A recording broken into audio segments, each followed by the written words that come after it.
My name is Brittany Wnek, and this is Mathematics Education and Professional Development presentation for ED668, Writing for Publication. The first thing I want to talk about is what is professional development. Since not all of us are in the education sphere, that is important to talk about what this means. So generally, professional development are activities that teachers engage in to better understand the ever-changing world of education. The most recent example would be with regards to the Common Core standards that have come out, and teachers should be given the opportunity to engage in professional development to better understand what the Common Core means and what that looks like in their classrooms. Some different things that you can do that would be considered professional development would be a book study, a subject study, so focusing on reading, math, writing, or history, and different ways to teach those various subjects. Also, the most common is professional development related to a new curriculum. So a district adopts a new curriculum for the teachers to use, and they are given the opportunity to do professional development with somebody from the curriculum that helps them understand how to best use it in their classroom. And then, of course, classroom behavior. These are just a few examples. So when I went to go search for research on what it said about professional development and the classroom, what the classroom should look like, these are some things that popped up.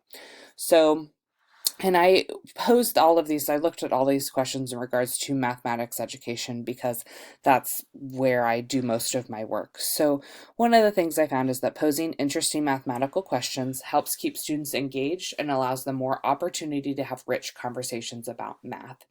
So this means the more interesting the questions, the tasks, the problems that students are given, the more they engage in the math.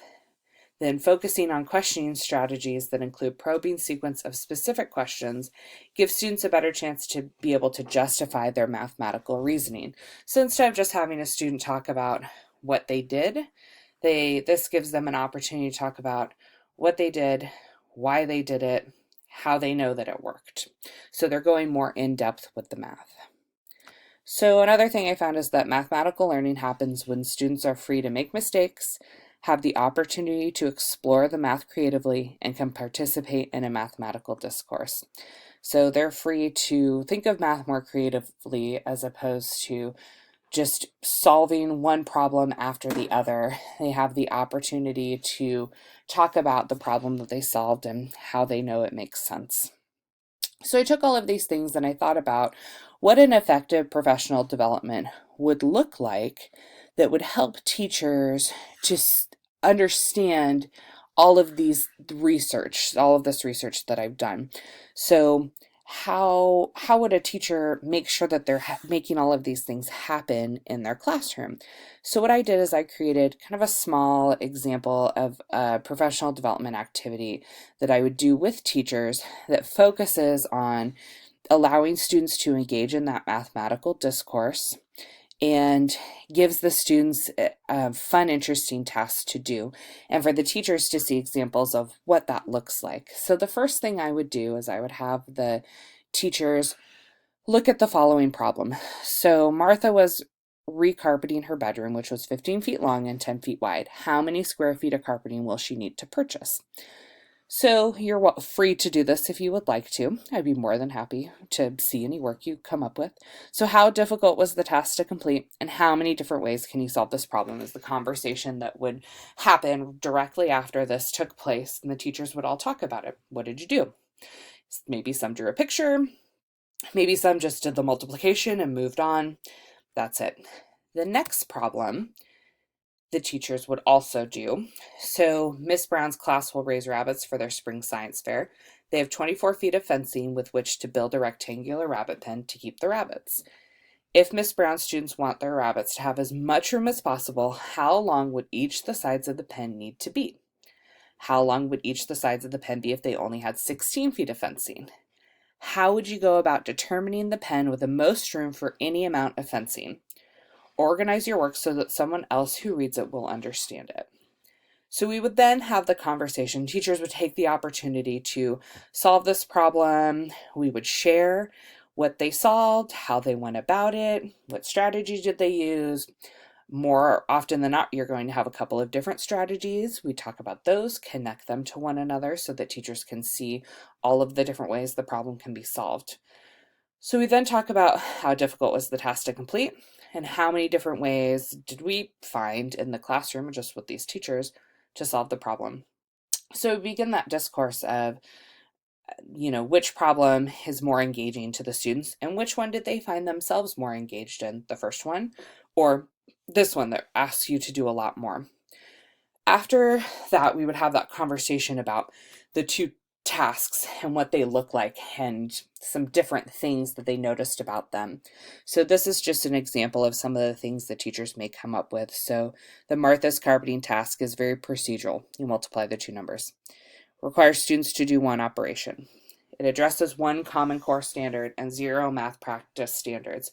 If you're curious about what the math practice standards are, you can go to the Common Core website and look up math practice standards. They're very interesting. I would encourage you to do that. And they're very important for understanding mathematics. There's also very few ways to complete the task. You can draw a picture, you can multiply. That's about it. So the second task has several different approaches students can take to solve the problem. It requires several operations. Students have to understand the perimeter and the relationship to perimeter and area. And they have to make sure that they've found all of the different combinations that they could potentially have with the amount of fence that they're given to make sure they can prove that that is indeed the pin that will create the most area. It addresses several Common Core and math practice standards, and there's a lot of different entry points for students of varying levels, which is really important. So after we make that list of different things, we would talk about, okay, what could this Miss Brown's rabbit task look like in your classroom? So one of the really important things I found in my research is that questioning is the most important thing when it comes to students engaging in that math discourse and understanding the math that they did. So I would have the teachers create questions that they can ask students regarding Miss Brown's rabbits task. And we would also talk about what are some extension problems you can give to students who solve the problem quickly. So that first task, Martha's carpeting task, there's not a whole lot there that you can give the students to help that are done early and then they're just sitting there. Whereas with the Miss Brown's rabbits, you have the opportunity to say, okay, well, now how about instead of a square or a rectangle pen, what if I want a hexagon pen? Are you going to get more area? What shape will give you the most area, given 24 feet of fencing, if you can make any? So after they participate in this professional development, ideally the teachers would then teach the activity in their classroom. And the next professional development session, the teachers would discuss how the activity went, changes they would make for next time, what kind of questioning they used, how they could use that questioning for other aspects of mathematics, and how that questioning can relate to other problems that they pose to their classroom. So this professional development is a very quick snapshot of what I would potentially do with teachers, but the important piece, what I wanted to show, is that there is a way for us to take all of that research that we know about students engaging in math discourse and using a line of probing questions and giving students tasks that are fun and interesting, and to help teachers better understand how to do this in their classroom. It's really important for them to engage in that experience on their own. And this is one way for that to happen with this example of some professional development that they could potentially participate in themselves, that will give them the opportunity to see and make that decision on their own, that this is, when they're posed with a problem like Miss Brown's rabbits, there's a lot more potential for a lot of questioning and a lot of really interesting things for the students to be able to do. So this concludes all of my research. Here are all of my references. If any of you would like to send me your math that you did, I'd be more than happy to look at it. And thank you so much.